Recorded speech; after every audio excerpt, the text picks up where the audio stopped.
할렐루야, 할렐루야. 10월 31일 목요 새벽 예배 주님의 전으로 나오신 모든 성도님들을 예수님 이름으로 환영하고 축복합니다. 하나님의 전적인 은혜로 구원받은 저희들은 어떤 상황 속에서도 예수님 한 분만으로 만족하고 예수님 한 분만으로 기뻐하는 삶을 살아가는 저희들 모두가 되기를 소망합니다. 우리 시간 우리 마음속에 찾아와 주신 예수님을 함께 찬양하며 나아갑시다.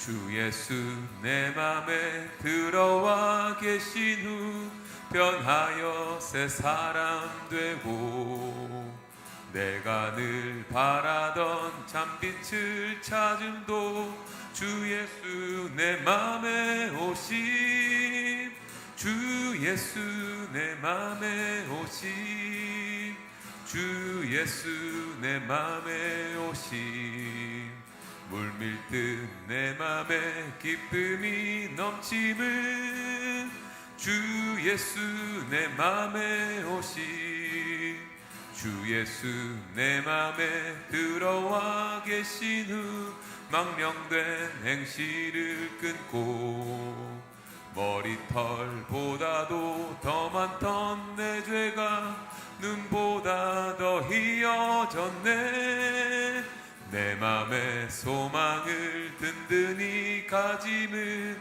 주 예수 내 맘에 오심 의심의 구름이 사라져 버림도 주 예수 내 맘에 오심 주 예수 내 맘에 오심 주 예수 내 맘에 오심 물밀듯 내 맘에 기쁨이 넘침은 주 예수 내 맘에 오심 사망의 음침한 골짜기 가다가 밝은 빛 오련히 비쳐 저 멀리 하늘 문 환하게 보임도 주 예수 내 맘에 오심 내가 저 천성에 올라가 살기는 주 예수 내 맘에 오심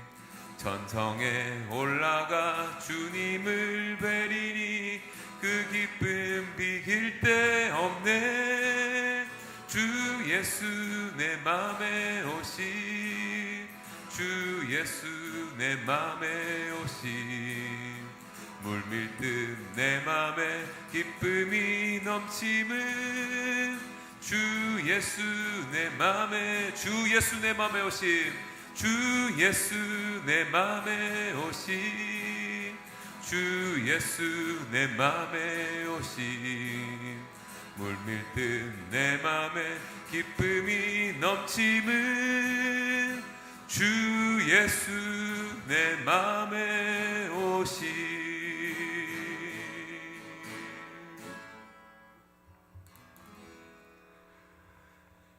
고맙고 자비로우신 아버지 하나님, 오늘도 믿음을 가지고 나온 주의 백성들을 그냥 돌려보내지 마시고 저들의 기도와 찬송을 받으시고 예배를 받으셔서 저들의 삶이 오늘도 예배로 시작하여 예배로 마치는 귀한 은혜의 하루가 되기를 원합니다.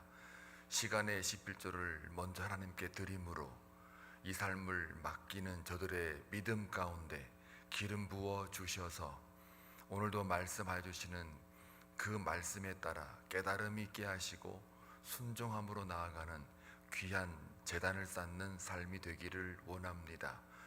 이제 이번 주일부터 북한 선교 비전 출입을 향하여 갑니다.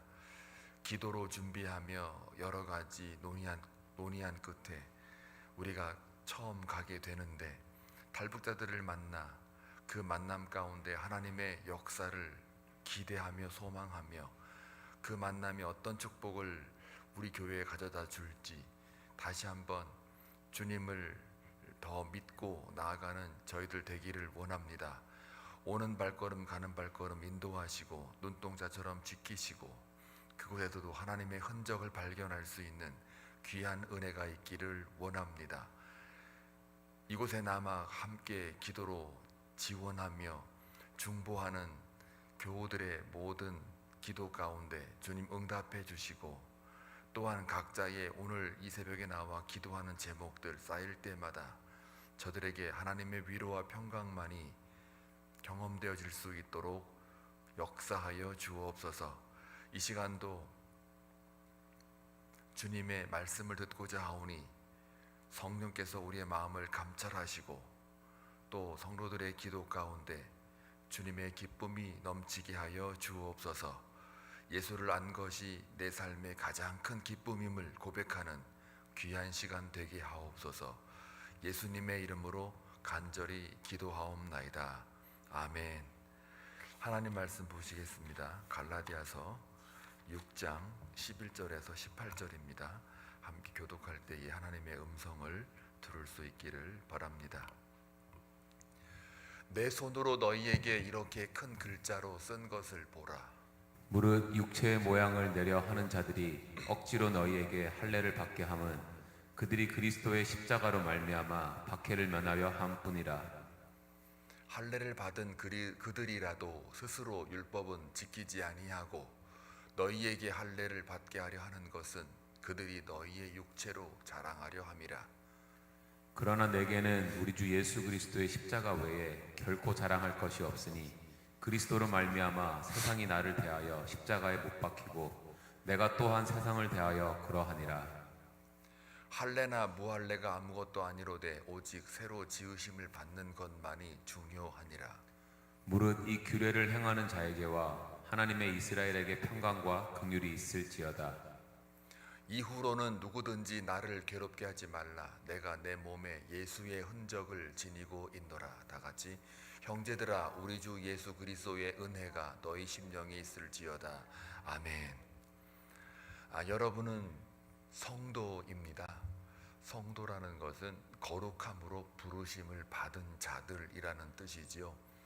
거룩이라는 말을 우리가 대입시킬 때는 세상의 가치로 볼 때는 도덕적으로 윤리적으로 얼마나 정결하느냐, 또 그 사회가, 그 공동체가 인정하고 시인하는 어떤 공동체적 가치, 기준, 신념, 이런 것들을 잘 지키고 다른 사람에게 해를 끼치지 않는 그것에 대하여 사회는 거룩하다 이렇게 말하기도 하는데요.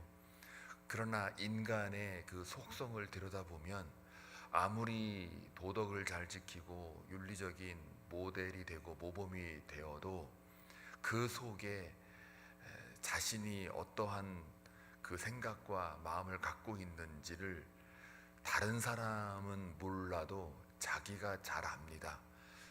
제가 목사이지만 인간이라고 하는 그 죄성에 대해서는 절대로 벗어날 수가 없고, 말씀을 깊이 묵상하면 할수록 사실은 도덕과 윤리 잣대를 볼 때는 들키지 않아서 그렇지 들켰다 그러면은 더럽고 추악하거든요. 저도 욕심이 많고 또 들키지 않았지만은 감춰져 있기 때문에 그 속에서는 부글부글 끓기도 하고, 이게 표시가 안 나서 그렇지 이게 다 어찌 보면은 위선이고 가장일 수가 있는 거예요. 몸이 피곤해도 아유 저는 안 피곤합니다, 괜찮습니다, 다 거짓말이거든요.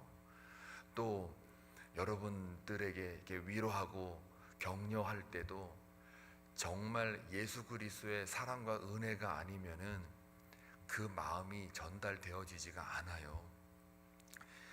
다른 사람은 몰라도 여러분 자신이 여러분을 바라볼 때 다 자기한테는 들키거든요. 다른 사람한테는 안 들켜도 자기 자신한테는 들킨다고요. 그냥 다른 사람이 몰라서 그렇지. 그런데 하나님은 영이시니까 그 중심을 보신 하나님이시기 때문에 다 안다고 그래요. 하나님이 영이 아니시면, 위대한 하나님의 영광의 신이 아니시면 겉만 보고 판단하시겠죠. 그러나 나 하나님은 외모로 취하지 아니하시고 중심을 본 하나님이다 라고 하나님이 직접 이렇게 누누이 말씀하시는 걸 보면 하나님에게는 들킨다라는 얘기입니다. 그렇기 때문에 거룩이라는 말이 세상 사람들에게는 거칠애로 다가갈 수가 있으나, 그러나 하나님 앞에서 섰을 때는 그 중심이 다 들키기 때문에 아무리 무화과 나무 잎이든 감람나무 잎이든 간에 그 잎사귀로 자기의 범죄함을 가린다고 쳐서 숨어 있어도 하나님은 언제나 우리에게 질문하시는 거예요. 내가 어디 있느냐. 근데 이 질문이 몰라가지고 너 어디 숨었니? 이게 아니란 말이에요. 재밌게 표현하면 다 안다고요. 그 얘기는 뭐예요? 내게로 돌아오라. 내게로 돌아오는 것이 너의 죄를 사하는 거다. 네가 어디 있는지 내가 다 안다. 꼭꼭 숨어라, 머리카락 보인다. 우리 옛날에 숨바꼭질 할 때 맨날 그거 하잖아요. 머리카락이 아니라 그냥 그 속에 있는 것까지 다 보시는 하나님이시라는 거 우리가 고백하지 않습니까? 그러니까 우리는 숨을 데가 없는데, 우리 하나님이 자기한테 돌아오라고 하는 것은 바로 그게 거룩이라는 거예요. 제가 오늘 이 아침에 오늘 이 본문의 주제는 딱 두 가지예요. 예수 그리스도와 십자가만 자랑하겠다라고 하는 바울의 고백과 결단과, 그 다음에 또 하나는 그 결단의 그 결과로서 예수의 흔적을 내가 남겼노라라고 하는 이 결단이 두 가지가 있는 거예요. 성도라고 하는 이 말은 바로 예수 그리스도와 십자가 앞으로 납작 엎드려 다가갔을 때 거룩이라고 하는 그 속성을 갖게 된다는 이야기예요. 세상 종교도 거룩하기 위해서, 깨끗하고 인간답게 하기 위해서 온갖 수행을 하고 돌을 닦고 또 여러 가지 논리적인 그런 법칙들, 기준들을 만들어내서 교리를 만들고, 그래서 자기들끼리 수행을 하고 그런다고요. 그런데 그것은 아무리 인간들이 노력을 해도 그 속에 있는 죄성은 어찌할 수가 없어요. 그래서 불교의 그 붓다도 시달타라고 그러는데, 이 시달타도 죽을 때 80여 세 살면서 유언을 남기잖아요. 근데 그 한마디가 뭐냐면 끝까지 정진하라, 끝까지 수행하라, 그냥 끝까지 너희들의 그 자아를 털고 가라, 이거예요. 왜 털고 가라고 하는 줄 아세요? 불교 세계관은 지금 죽으면 또 윤회하기 때문에, 서클 돌고 돌기 때문에 죽을 때까지, 또 죽고 난 이후도 어떻게 태어날지는 모르지만 또 정진하라는 거예요. 이거 미친 거지요. 이게 죽어도 한이 많은데 죽고 난 이후에 내 인생이 어떻게 되는지 모르지만 그때까지 또 다른 존재로 태어나면 또 정진하라는 거잖아요. 이게 우리 하나님은, 우리 예수님은 그냥 그거 너 정진할 거 없다, 내가 다 가져가마, 내가 다 그것을 사해 주마 하고 목숨으로 걸어버렸어요. 그러니까 그렇게 뼈 빠지게 그냥 정진할 필요가 없는 거예요. 그러니 그게 은혜죠. 그러니까 그리스 사람들과 이 똑똑한 사람들과 이 바울이 아단에 가가지고 열심히 막 그냥 토론하고 진리를 추구하고, 그들은 또 신들이 엄청 많아요. 그 안에는. 그러다 보니까 내가 믿는 하나님이라고 하는 이 신이 있다 하고 뭐 들어볼래? 그러니까 이 사람들이 신들이 많으니까 네가 믿는 신이 뭐야? 하고 궁금해가지고 어디 한번 들어보자 그래가지고 광장으로 다 모여요. 모여가지고 거기서 이제 설파를 한단 말이에요. 그런데 이제 이 바울이 또 어떤 사람이에요? 갈고 닦은 게 있잖아요. 가말리알 문하에 뭐 아주 그냥 상당한 지식인이었는데다가 또 유대 율법은 또 꿰차고 있는 사람 아닙니까? 또 정결하기로도 히브리인 중에 히브리인이니까 얼마나 좋아요. 거기다가 로마 시민권자의 헬라 사람, 헬라의 문화를 받은 사람이니까 이게 양쪽으로 말하자면 지금으로 말하면 멀티컬처럴 관점에서 모든 문제를 다 이렇게 볼 수 있는 아주 대단한 출중한 탁월한 사람이죠. 멋지게 그냥 이렇게 토론하고 했는데 결론은 뭐예요? 몇 명만 하나님 믿고 예수 믿고 나머지는 컨버전이 안 됐어요. 회심이 안 됐다고요. 그래서 이것을 두고 선교학자들은 바울의 선교는 아덴에서는 실패다라는 말을 해요. 물론 한두 명 정도는 믿었겠죠. 그래도 소위 바울인데, 바울 수준인데 한 명이라도 안 믿었으면 그 창피한 것이죠. 근데 그 전체 큰 그림으로 볼 때는 성공한 게 아니다라고 얘기를 해요. 그거 경험하고 나서 고린도 전서 후서를 쓸 적에 그거 경험하고 나서 고백한 게 오늘 나오는 거예요. 다시 갈라디아에서 또 반복이 돼요. 그게 원래 여기가 처음이 아니거든요. 그거 끝나고 나서 돌아와 가지고 복음은 내 능력으로 되는 게 아니로구나. 내 능력으로 내가 예수 믿은 게 아니지 않느냐.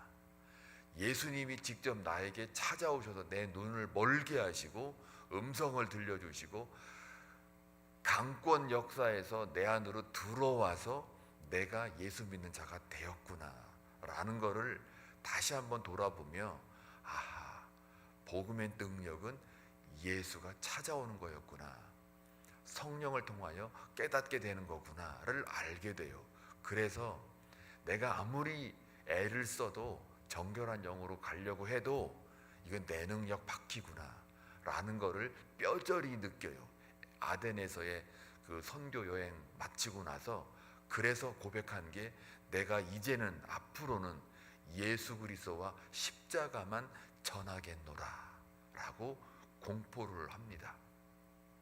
왜 예수 그리스도와 십자가입니까? 예수 자체가 하나님이시거든요. 모든 진리의 근원이 하나님이시거든요. 그리스 사람들도 진리를 추구하기 위해서 가장 근원적인 진리가 뭐냐 그랬을 때 아르케라는 단어를 써요. 이 아르케라는 단어가 이게 로고스라는 단어하고 유사한 건데 그냥 어떤 우주에 돌아가는 이치와 법칙, 그것을 아르케라고 그래요. 거기서부터 모든 진리가 왔다라고 그래요. 1 더하기 1은 2잖아요. 2 더하기 3은 5잖아요. 여기서 그거 부인할 사람 아무도 없어요. 근데 증명이 안 돼요. 근데 그게 이치예요 또. 그렇죠? 왜 5냐 2 더하기 3은 왜 5냐 그러면 이게 이해가 안 됩니다. 그냥 5니까 5지.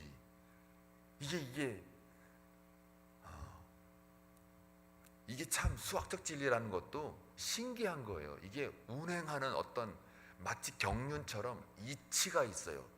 그 움직이는 이치가 있다고요. 그렇기 때문에 그거를 있게끔 한 그 무엇이 있을 텐데 그게 어디서 이게 이런 법칙이나 기준이 우주에 펼쳐져 있을까? 내 삶에 펼쳐져 있을까? 여러분 지금 몸 하나도 움직이는 게 다 지금 여러분의 뇌와 모든 지체들이 있잖아요. 다 연결돼 가지고 그냥 알아서 뭔가가 어떤 몸의 이치가 있기 때문에 그걸 갖다가 이제 도교는 그걸 도라고 그러거든요. 그 도에 따라서 막 움직인단 말이에요. 근데 이게 어디서부터 왔을까 하고 그 길을 따라서 가면 그거를 알게 되면 도를 깨달은 자 이렇게 되는 거예요. 여러분 길거리에서 도를 아십니까? 할 때 그 도가 이런 걸 말하는 거예요. 그런데 그 도가 기독교로 넘어오게 되면 뭘로 바뀌느냐면 하나님의 말씀으로 바뀌어요. 근데 그 말씀은 단순히 관념이나 개념이 아니고 하나님이시거든요. 하나님이 그걸 만들어 놨기 때문에 그 도가 움직이는 거예요. 길이 있는 거예요. 그리고 직접 예수님 말씀하시잖아요. 내가 길이다, 진리다, 생명이다라고 말하잖아요. 그러니까 이건 단순히 신념이나 관념이나 개념이 아니고 어떤 이치나 법칙이나 기준이 아니고 살아있는 그 어떤 존재가 있어서 그 존재의 뜻에 따라 움직이고 있는 이 질서를 우리가 지금 경험하고 있는 거예요. 그거를 조금 발견해 놔가지고 증명을 한 게 과학이고요. 이거를 갖다가 곧 그 윗단계로 또 올라가면은 믿음 체계로 가요. 과학도 믿음 체계로 간다고 그랬죠. 그러니까 예수 그리스도와 십자가만 전하겠다라는 그 말이 인간이 풀 수 없는 죄 문제를 하나님이 직접 풀어준 게 예수 그리스도와 십자가거든요. 근데 세상 사람들, 특히 헬라 사람들이 볼 때는 이게 미련해 보이는 거고, 유대인이 보기에는 이게 거리끼는 거예요. 왜요? 예수를 하나님으로 인정하기에는 자기들이 왠지 거리낀단 말이에요. 그동안 하나님의 율법에 의해서 모든 이치가 다 움직이는 건데, 그 율법에 따라 움직이고 오늘도 여기 나오는 것처럼 할례를 받아야만 하나님과 나 사이에 구별된 자로, 즉 성도로 부르심을 받은 건데 라고 유대인들은 그렇게 믿고 있단 말이에요. 근데 바울이 그러잖아요.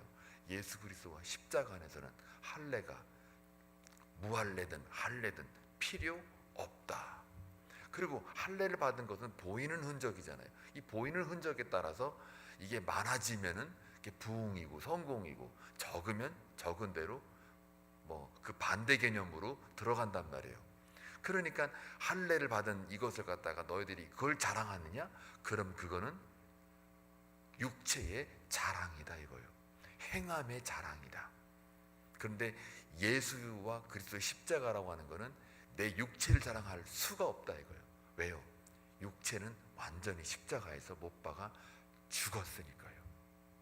우리가 죽었는데 나는 안 죽었어요 하고 십자가 밑으로 내려오지만 않으면 돼요. 근데 우리 성도들이 가끔 보면 내려와. 십자가 위에서 죽었는데 난 안 죽었어 하고 내려와. 그렇죠? 죽었는데 왜 살은 것처럼 막 행동하냐고요. 죽었는데. 그러니까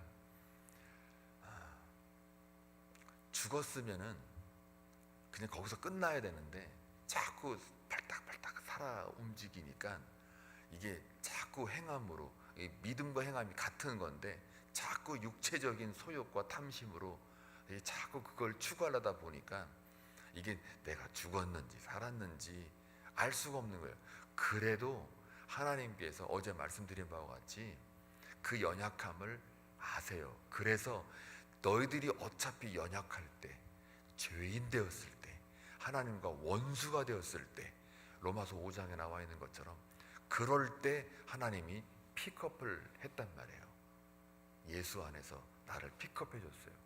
그게 은혜인 거예요. 그러니까 성도라는 거는 그냥 하나님 앞에 픽업을 받은 자. 다시 말하면 고상한 말로 에베소서에 보면은 내가 너를 태초부터 택정하여 은혜를 입은 자. 그러니까요, 말씀을 계속해서 묵상하면 할수록요 내 죄가 보여요. 그리고 또 회개하고 또 하루 살다가 또 잊어버리고 또 새벽에 와서 또 말씀 공부하면 또 죄가 생각나고 또 이게 왔다 갔다 합니다. 그런데 뭘 놓치지 않는 거예요? 생명줄은 꼭 붙잡고 있는 거예요.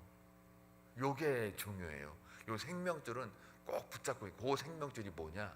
예수 그리스도와 십자가예요. 그거를 자랑하겠다는 거예요. 그리고 그걸 잡고 있다 보니 바람도 불고 풍랑도 불고 아무리 내가 괴의 노를 막 저어도 조금 갈 수 있어요. 괴로와 노를 저어도 세상에 바람과 풍랑이 있을 때 막 노를 저었을 때 괴로이 노를 저어도 조금은 가는데 여전히 우리는 그 안에 있어서 허우적거리고 있어요. 그때마다 받는 흔적들이 있죠. 다친 상처들이 있겠죠. 그거는 뭐냐면요, 예수 믿으면서 고난의 흔적이에요. 여러분은 어떤 흔적을 남기겠습니까? 세상적인 가치를 추구하다가 고생 직사게 하고 상처받은 흔적을 남기시겠어요? 아니면은 하나님과 거역해가지고 불순종해서 얻어 맞아가지고 징계를 받아서 흔적을 남기시겠어요? 아니면 마지막으로 예수를 잘 믿어서 예수 그리스도 십자가만 전하겠다, 자랑하겠다 라고 하면서 내 자를 싹 빼버리고 세상의 가치하고는 멀지만 성도의 부르심을 받아서 하나님 앞에 한 걸음 한 걸음 나아갈 때마다 내가 손해보는데 상처받고, 또 내가 양보해서 내 마음 상처받고, 또 내가 그냥 뭐 화를 좀 팍 내야 내가 속이라도 시원한데 꼭 참느라고 또 내가 또 상처받고, 그 고난의 흔적을 남기시겠냐고요. 그 고난의 흔적은 그게 뭐라고 그래요? 오늘 바울이 예수의 흔적이라는 거예요. 그게 예수의 흔적인 거예요.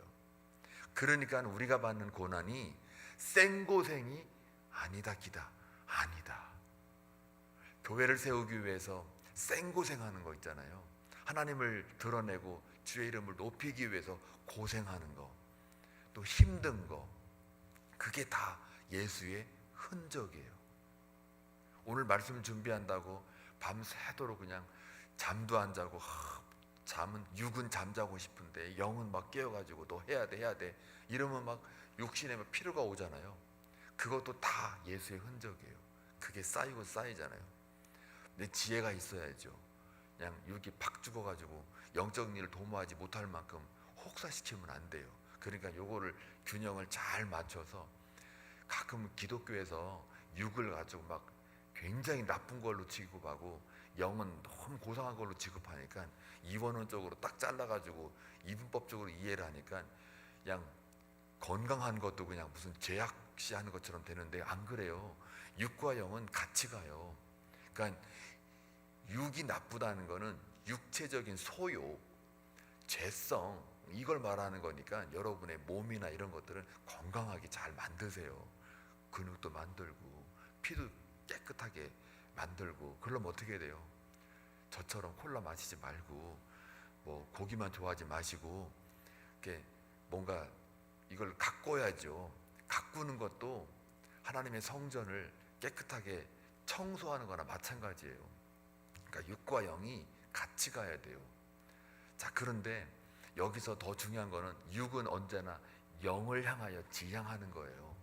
육의 가치는 영적인 일을 도모하기 위해서 튼실하게 만들고 있어야 되는 거예요. 그러니까 육이 육으로 끝나는 게 아니고 육이 영으로 승화돼야 된단 말이에요. 그것을 위해서 육이 존재하면 건강해야 되고, 또 잘 먹여야 되고, 잘 닦아야 되고, 잘 근육으로 만들어 놔야 되고, 그러는 거예요.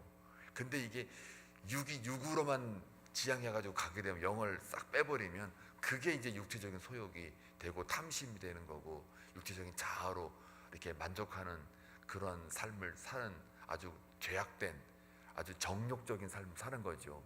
그러니까 그거를 잘라내는 게 바로 방향성입니다. 하늘의 것을 추구하되 육이 있는 육을 갖다가 그걸 추구하기 위한 하나의 그 소스로 만들어내는 거죠. 그거 하다 보면은 핍박도 받고 박해도 받고 압제도 받고 그래요. 그게 예수의 흔적인 거예요. 여러분 삶을 살아가면서 꼭 여러분의 자랑거리, 성도로서의 자랑거리는 뭐다? 예수 그리스도와 십자가다. 그걸 하다 보면은 상처도 받고 또 자기가 뭔가 힘든 상황에 오기도 한다. 그러나 그것이 무슨 흔적이라고요? 예수의 흔적이라고요. 그래서 여러분의 흔적, 고난의 흔적은 여기서 끝나는 게 아니에요. 저 하늘에서 지금 차곡차곡 쌓이고 있어요. 진짜요. 차곡차곡 쌓여서 하늘의 보화가 계속 쌓이고 있어요. 쌓이고 있어요. 여러분에게 주어진 탤런트대로 착 쌓이고 있는 거예요. 어떤 사람은 그 논리나 어떤 생각하는 어떤 책에 있는 여러 가지 그 인문학적인 이런 것들에 도 같은 사람이 있고, 어떤 사람은 기계적이고 뭔가 뭘 만지는 걸 잘하고, 이렇게 저는 이게 박 장로님 여기 지금 보니까 뭐가 잔뜩 와 있는데, 난 이런 것만 봐도 막 머리가 아파요. 머리가. 저 기계만 봐도 야 저걸 어떻게 저렇게 하냐 하는데 저거 머리가 아파요. 그러니까 박 장로를 보게 되면 나는 신기해. 저 사다리 갖다 놓고 막 뭘 하는 것도 보면은 참 신기해. 나는 이게 배워도 난 못하겠어. 저거 배워도 신기하다니까요. 이게 신기한 거예요. 그게. 그러니까 그래서 야 거룩한 그 뭐라 그럴까요? 자기 탤런트가 아주 정확해. 진짜 정확해. 근데도 박 장로님 보고 저한테 저처럼 여기 와가지고 설교하라고 그래봐요. 말라 죽어요. 매일 설교하라고 그러면 박 장로님은 아마 분명히 막 스트레스 받아가지고 아마 더 힘들지. 나보고 이거 하라 그러면 저 말라 죽어요. 저도. 이게 참 신기합니다. 하나님이 주어진 그 탤런트가 있는데 그걸 가지고 차곡차곡 하나님의 나라를 위해서 차곡차곡 쌓게 되면 그게 하늘의 보화를 쌓는 거고, 그럴 때마다 안 힘들겠어요?